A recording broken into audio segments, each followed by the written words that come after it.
ចាំតែថ្លៃរលទីវីរាត្រីនគរយានសង្ឃឹមថានឹងបានចិត្តនឹងប្រាណអូនត្រឡប់មកវិញ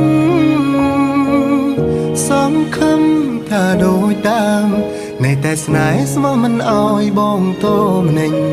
អូនអើយនេះហើយចិនថ្លៃដែលបងនៅតែតស៊ូចាំស្រី